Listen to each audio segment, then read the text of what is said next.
Good morning. Good morning and welcome to the First Unitarian Church of Providence, where we love beyond belief. We welcome you, whoever you are, whomever and however you love, and whatever you may or may not believe. My name is Neil Bartholomew, and I will be your worship associate today. A special welcome to those of you joining us remotely from wherever you may be, nearby or far away. During the summer, while our ministers are away, the worship committee hosts a series of services which are led by church members and friends, with music also provided by church members and friends. This morning, we are pleased to have John Green as our speaker. John describes himself as a son of the South, although he has lived in Rhode Island for, I believe, his entire adult life. Yeah, so since 1974. He is striving to become the best version of himself in the time allotted. John and his wife, Nancy, have been attending First Unitarian for over 30 years. Thank you to David House for joining me this morning in the music, and Linda Gully for accompanying the hymns. Let us now center our hearts and minds as we begin our worship together.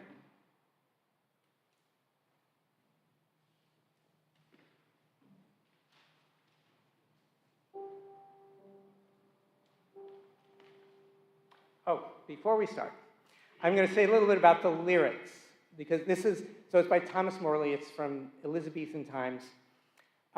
So it's about how love transforms everything into beauty. So miraculous love's wounding, miraculous love's wounding.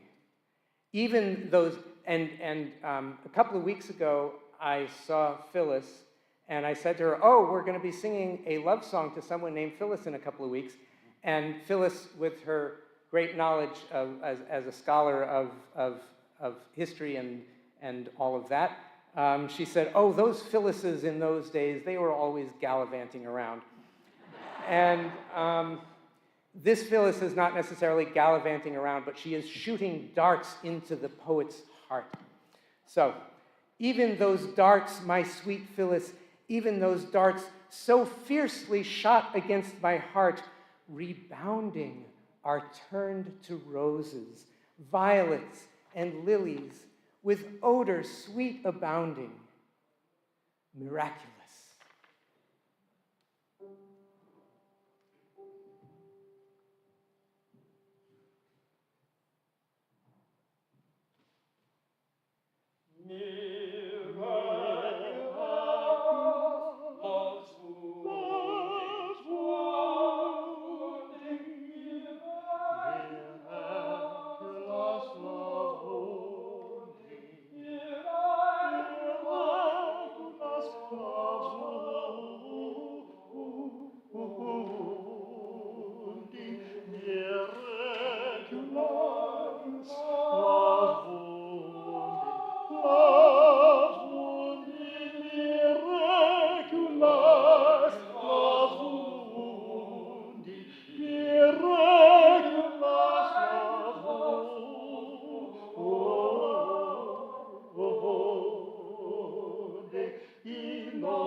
Against my heart, rebounding,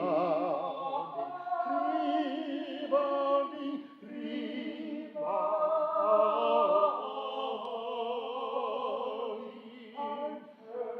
I turn to roses,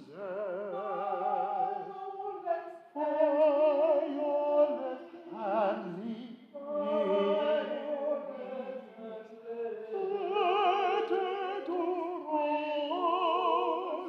With odor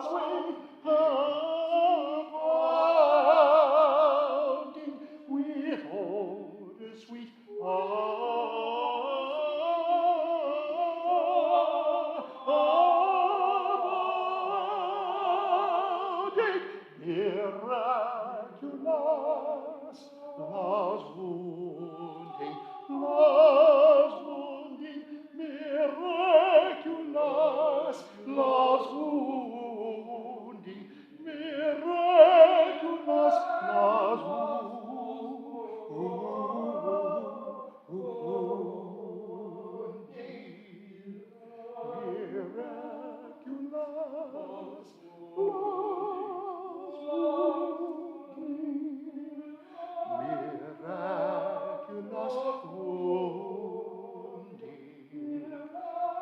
miraculous love's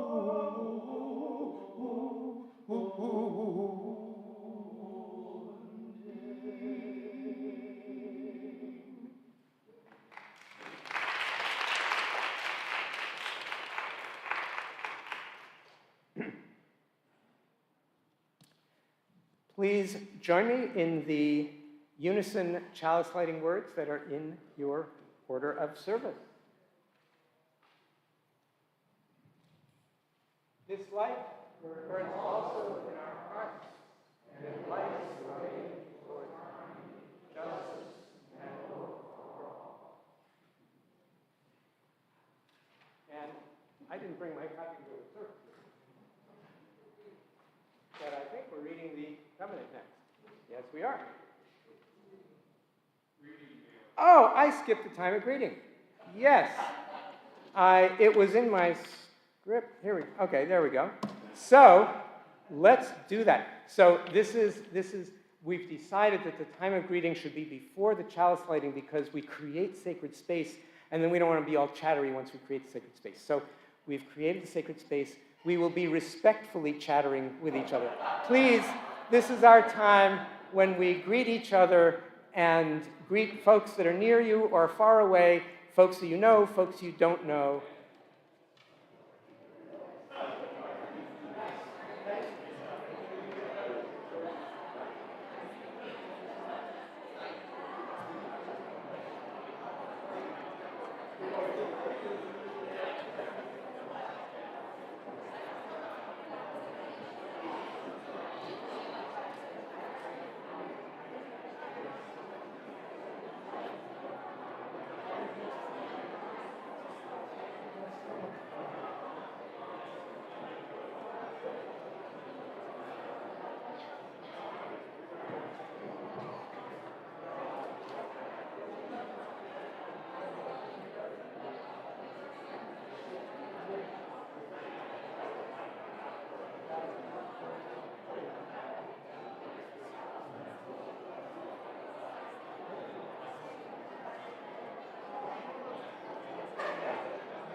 And let's all also greet the folks who are watching from home. So when you have a chance, turn to the cameras up in the balcony and wave to the folks at home. We are very, very glad that you are with us today.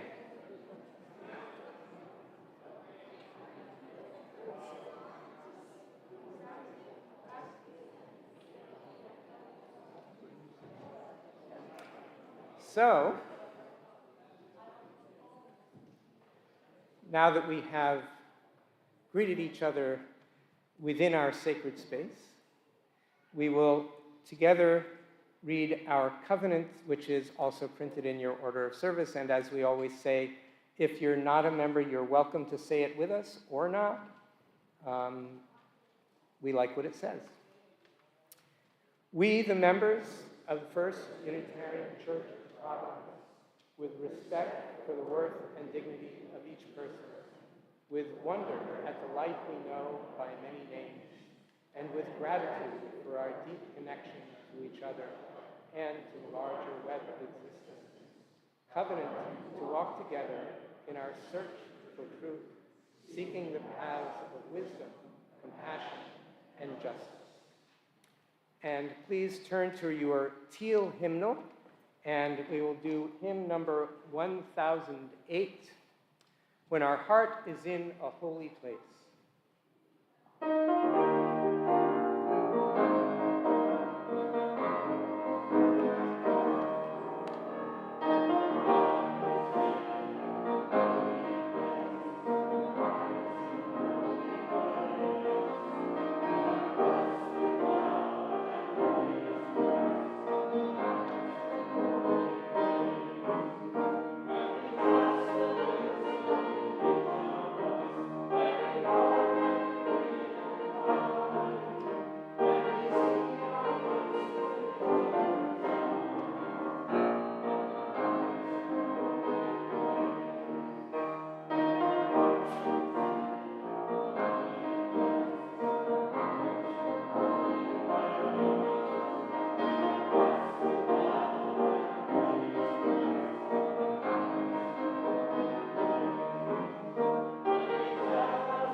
This morning's reading is entitled The Invitation.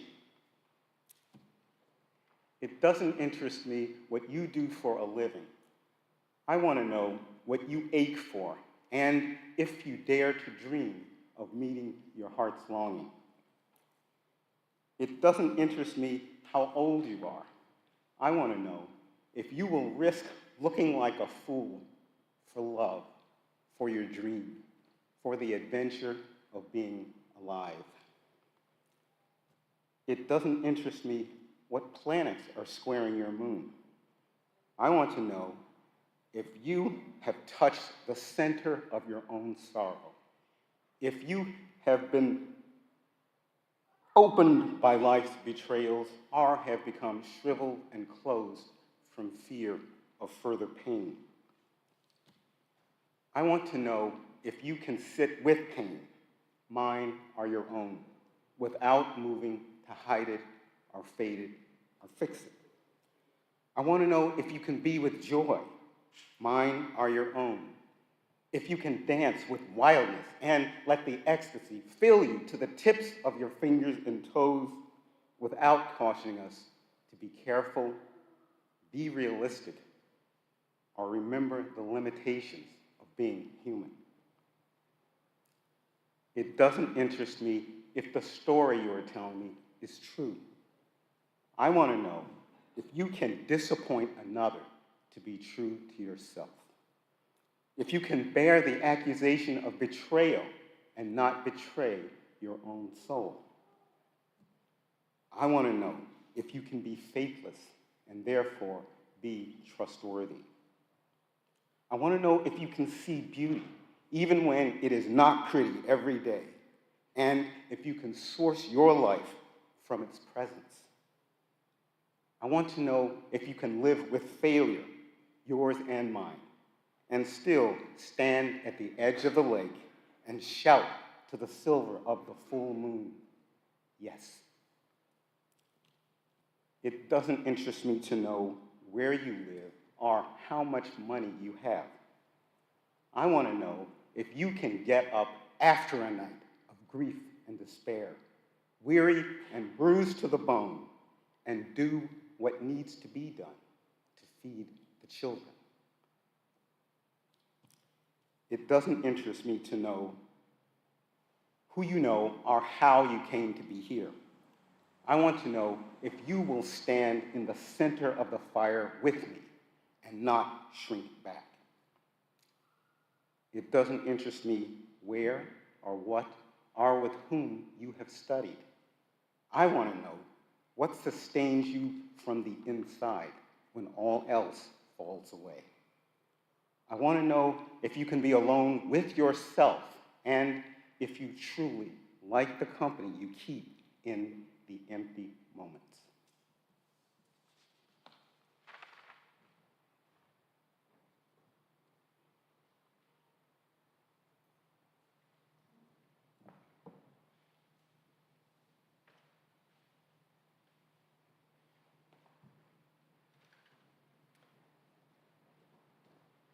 We now hear the joys and sorrows of the people in our congregation as written in the book at the back of the meeting house.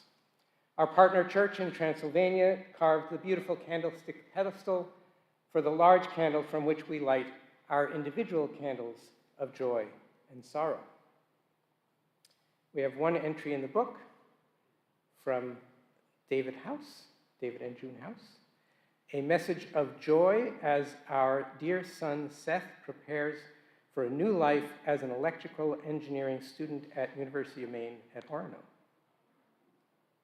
And there is one joy that is not written in the book that we will also share, and that is that 30 years ago this coming week, a beautiful, intelligent, and kind woman took a risk and told me she had a crush on me.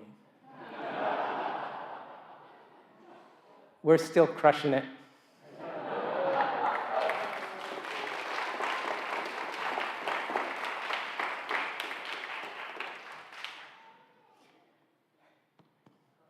Friends, let us rest in the gladness that we have each other to share in our joys and sorrows. It makes all the difference. Let us center ourselves now for our time of silence. During the time of silence, after I do a little intro to it, if you have lost someone close to you in the past year, you may stand or raise your hand in recognition of that loss. So, become comfortable. You may close your eyes, or you may open your eyes with a soft focus. Take a breath in and release it. And then just let your body breathe. And let your mind just observe that your body is breathing. And just be present with what is inside you as you breathe and what is outside of you, with all of the wonders in this hall and outside this hall.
I'd like to say good morning and thank all of you for being here today.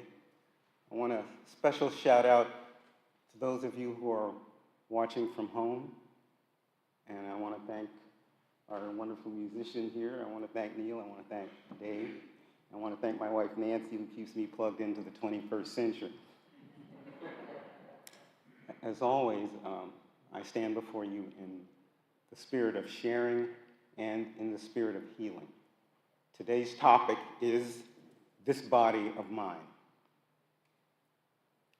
From out of nothingness, save the passion of our forebears, we are called into being. As with all mortal souls, we are at best merely tenants here, just passing through. But while we are here, this body of ours serves as the repository of our consciousness. This body of ours reflects our familial lineage as surely as it does our collective kinship. And yet, it is this body of ours that is routinely perceived as being nothing more than the convenient scapegoat upon which to inflict that non-objective and judgmental blindness of our bigotry. Yes, bigotry, whose hateful delusions pander only to our worst impulses, fomenting a toxic legacy of needless division and all too often of bloodshed. Be mindful, too, that this body of ours does not lie, for it not only reflects how far along in life's sojourn we've traveled, it also reflects something of the toll being exacted along the way. My twin sister and I just happened to have been born at home. We shared a tiny 2-story frame house with our parents and 7 other siblings.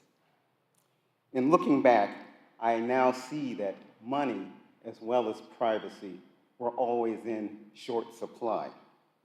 Of course, when I was around 8 years old, none of this occurred to me. At that time, I was mainly concerned about feeling somewhat lost in the shuffle at home. So, one day, I asked my mother, "Which one of us kids do you love the most?" When Mom turned around, I could see she was smiling. "I love all my brown babies the same," she said.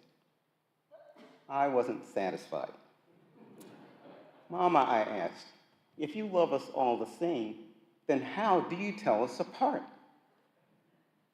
Still smiling, she paused for a moment, and then, leaning down, she gently cradled my face with her hands and spoke these words: "You are my beautiful baby with the searching brown eyes." I had no idea what she meant, but I can tell you, in that moment, Mom was no longer the only one who was smiling. I'm pretty sure Mom had a special moniker for each one of us, and I'm just as sure each one began with the same 6 words: "You are my beautiful baby with." I was raised by devoted and committed parents in a home where love was never in short supply, a nurturing safe haven where love was unconditional, and where my siblings and I were truly valued and very much seen as individuals of whom much was expected. It wouldn't be long, however, before I realized that my family's sense of self was very much at odds with the larger culture's long-established, deeply entrenched negative assumptions and outright hostility towards people of color, people like us. And so it began, as it begins for all of us. You see, it's as children that we begin our immersion and indoctrination into the norms, the nuances, the nooks and the crannies of the cultures we are born into. As children, we begin our lifelong reckoning with the how and the why behind the do's and don'ts of assimilation. We'll inevitably discover that the rules don't apply equally to everyone and that it's not by accident. Because we've all been raised within the pernicious construct of caste, a status that is not always earned or just. It is conferred and then passed down, a counterfeit rite of passage that becomes a part of us, clinging like some tawdry family secret we can't seem to disavow. It's not just an American problem, it's a human one. Every form of bigotry is an injustice, but it's also a deliberate choice based largely on something none of us ever has a choice about, namely the culture we are born into and the body we are born with. In his letter from Birmingham jail, Dr. King pointed out how segregation gives the segregator a false sense of superiority and the segregated a false sense of inferiority. I believe a warped sense of entitlement to be the demon seed at the heart of every kind of bigotry. As with any form of discrimination, there are those who are meant to suffer and those who are meant to profit. My dad believed that the people who are the first to resort to threats and violence are usually the ones with the weakest argument. Threats and violence are inherent to and indispensable to every form of bigotry that exists because threats and violence are the primary means of keeping those being specifically targeted in their place, while also presenting a formidable deterrent to any would-be supporter of equal rights. Bigotry is an abuse of power. So, every form of bigotry confronts us with an inescapable moral imperative. Consequently, so much depends on how we choose to respond. On whatever side of this self-made dilemma we find ourselves, please understand that our destinies are linked. This means that all of us are being diminished where and whenever we normalize injustice. As a 6-year-old, I was, in the eyes of my family, a little boy, my parents' beloved middle child. All of this would change, however, because I came to find that in the eyes of the outside world, I was no longer just regarded as a little boy. I was now a little colored boy, a little black boy, a nigger. Over time, I'd only grown more aware of the hostility and the dismissiveness baked into the culture coming at me from so many directions. At times, I'd be overwhelmed by the anxiety I'd now acquired from the awareness of the mortal danger simply having a colored body placed me in. My growing understanding of caste, specifically in regards to race, led me to feel outed and yet invisible in some ways because of the color of my skin. I became very self-conscious and so frustrated. My dad at these times, would take me aside and remind me, you are going to be labeled. It's your job to make sure it's a good one. I would always nod in agreement, but Dad certainly understood, as I now did, that life won't always be easy. Life won't always be fair. My dad's father was the only grandparent I never got to meet. He was only 53 when he died. I believe he had some unspecified stomach ailment. Dad explained, back in Selma at that time, there were no black doctors.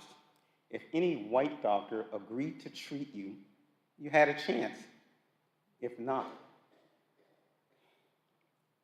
Dad then lapsed into silence, and I was left to fill in the blanks.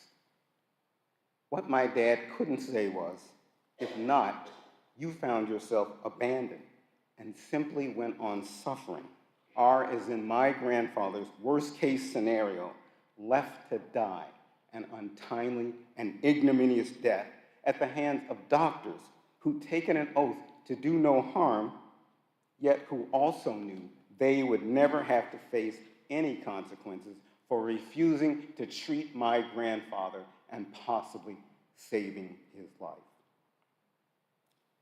Dad spoke in measured tones that also seemed so matter-of-fact. Perhaps unwittingly, he was not only revealing just how painful this all still was, but also how used he'd gotten to this kind of terrorism. It also struck me as something of a miracle that my dad never gave in to the temptation of hating all white people.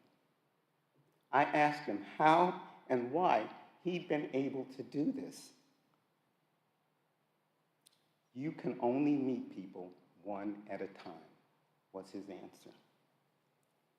I took what he said to heart because this not only spoke volumes about my dad's still intact sense of optimism, fairness, and compassion.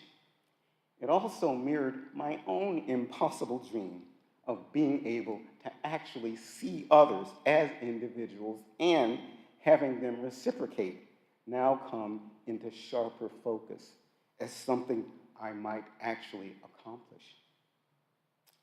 This was and remains the measure of my heart. But with that said, I often found myself becoming sidetracked because the signals I was picking up from the larger culture were unmistakably hostile and were having a detrimental effect across the full spectrum of my colored life. Racism, like all forms of bigotry, is an irrational and unwarranted punishment. I was becoming compartmentalized, estranged, and alienated from everybody, including myself. I was coming of age way down south in Dixie in the 1960s, struggling against what Dr. King aptly described as a degenerating sense of nobodiness. To find my way out, I'd follow Dad's example. My challenge now became as his and Mom's had been, of just finding a way to keep hope alive. Until then, I'd spent a lot of time just feeling sad and afraid, angry, and alone. I was about 10 years old when I first got interested in art. What I like best about art is that it provided me some much-needed space, a refuge from the world where I could get in touch with myself, a space where who I am and what I felt mattered, a space where I am not distracted, a space where I am safe, confident, and feel good about myself, a space where I am unafraid to take part in the discussion.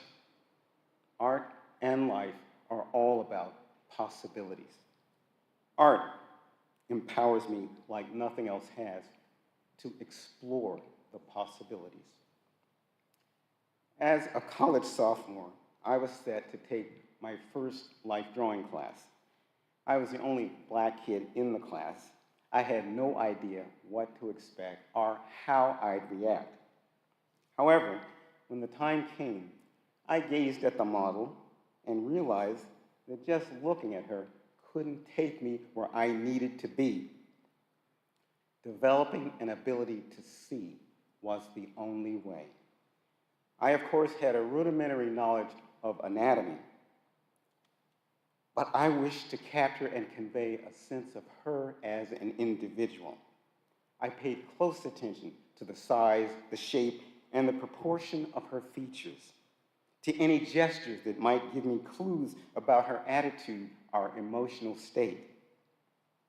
I now began to see her body, surprisingly, in many of the same ways as I viewed the earth itself. I now see her body as this wondrous and unique entity, as something fragile, seamless, and sacred, as something ephemeral and impermanent. When the class was over, the model went around the studio to view the results for herself. When she looked at my work, she smiled. And then she asked me out, but that's another story. I've never come across anyone who found themselves so distracted by the size, the shape, or the color of its petals that they failed to recognize they were looking at a flower. It's an understatement to say we have some difficulty in being able to see each other like that. After all, human history is largely a chronicle of how we go on allowing ourselves to be distracted and divided on account of our petals. Petals such as nationality, who we love, gender, language, and religion, to name a few. Instead of seeing these things as simply dialects of all we share in common as human beings, they are used as a rationale to demonize and divide us. Why can't we just refuse to take the bait? I can guarantee things will not improve until we care enough to stop stonewalling each other. We need to somehow free ourselves from the habitual expedience of merely looking, as opposed to making the concerted effort required that allows us to see. We need to abandon the wrong-headed notion of there being no distinction between hearing and listening. Establishing a dialogue in good faith is the only way. It's never going to be easy. But if we can do this, we just might be able to see something of ourselves in each other, and thus become less judgmental, less fearful and angry, more patient, accepting, rational, and respectful. If we will begin to listen, we can begin to learn. When we learn, we understand and we empathize. It is a daunting task, but fortunately not an insurmountable one, so long as we remember that our destinies intertwine and that we can only meet people one at a time. Thank you so much.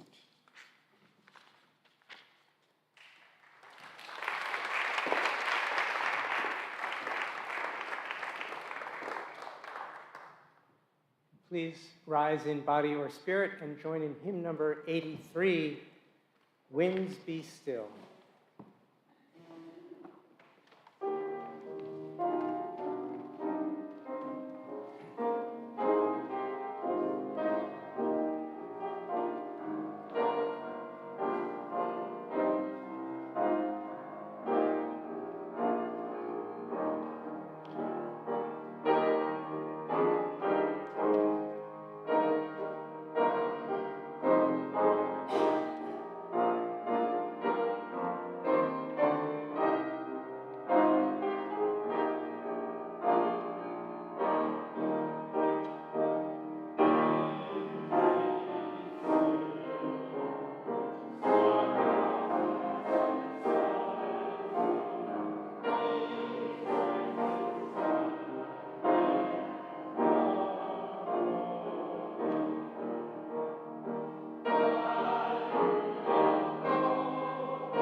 We are a spiritual community who govern ourselves through democratic process and who support ourselves through our own collective generosity.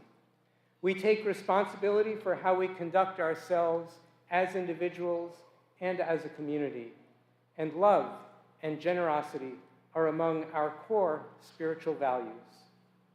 We invite you to join in the spirit of love and generosity as the offering for the mission and vision of this church is now gratefully received. As always, thank you for all that you give, all that you do, and all that you are.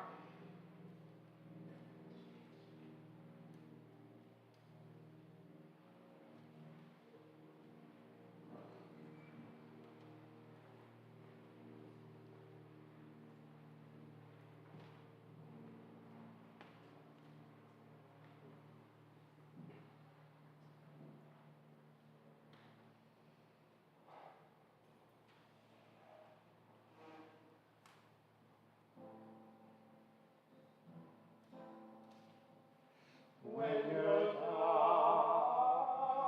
and troubled, and you need some love and care, and nothing, no, nothing is going right.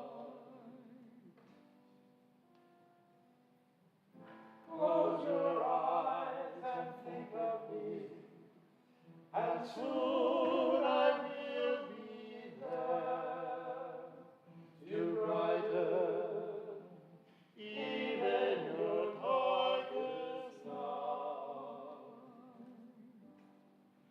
You just call out my name, and you know wherever I am, I'll come running to see you again. Winter, spring, summer, or fall, all you got to do is call, and I'll be there. You've got a friend. If the sky above you should grow dark and full of clouds, and that old north wind begins to blow,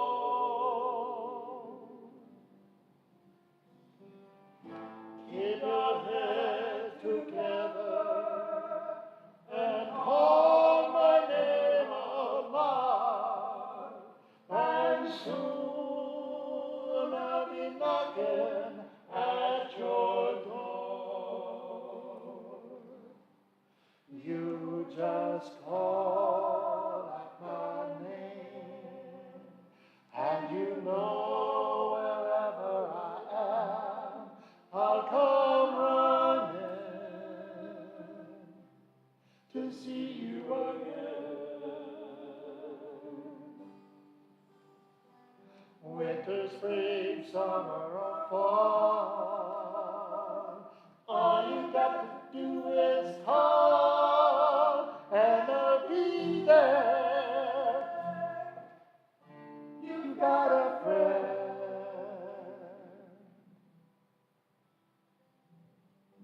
Ain't it good to know that you got a friend when people can be so cold? They'll hurt you and desert you. They'll take your soul if you let them. Oh, but don't you let them.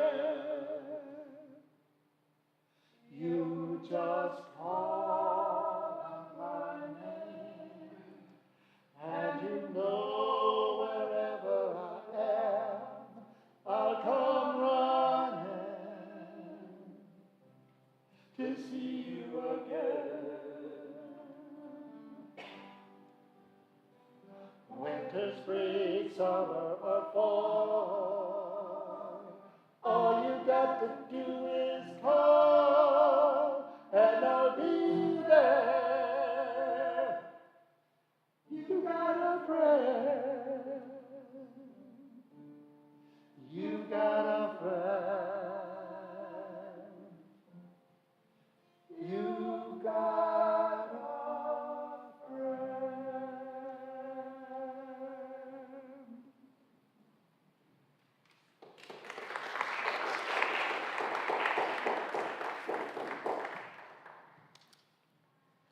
We have no invitations from the office this week. So I'll just say our services next Sunday will be led by Erica Russley and Andrea Allgood. Erica is a member of this congregation, and she and Andrea are teachers at the Jewish Community Day School of Rhode Island. And they will talk about how a parochial school can embrace progressive values. We look forward to seeing you then. Please be sure to check the First U Times, our weekly newsletter that is the single source for news, events, and everything that is happening at First Unitarian. First U Times is sent by email to all members, friends, and others who sign up to receive it. You can access it and sign up through our church website or fill out a guest registry form at the welcome table in the back of the meeting house. And I think we're going to extinguish the chalice. No. I'm going to put away my guitar before we do that.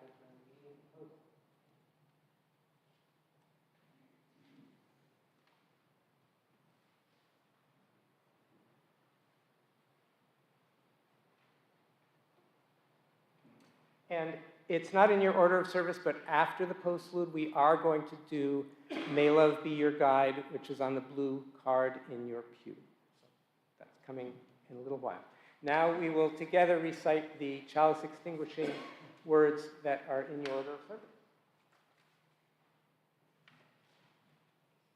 We carry the flame of peace, love, and hope to the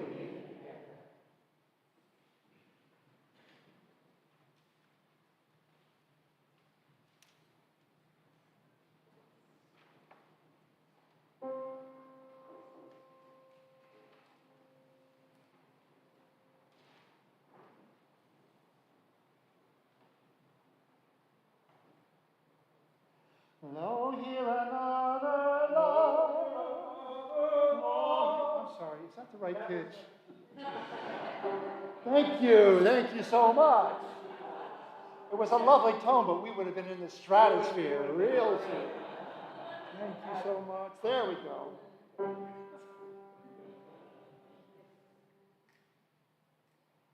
Lo, hear another